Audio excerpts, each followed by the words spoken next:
சுத்தும் கடலுக்கரைய பார்த்து சத்தியமா கோயில் கொண்ட சுப்பையா, எங்க குப்பத்துக்கு குல விளக்கு நீ ஐயா.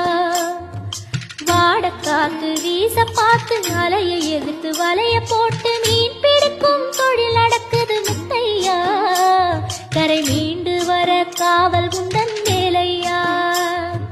திருச்செந்தூர் ஆண்டவனே வேல் முருகா, தினம் உனக்கு நன்றி சொல்வோம் மால் மருகா. திருவடியில்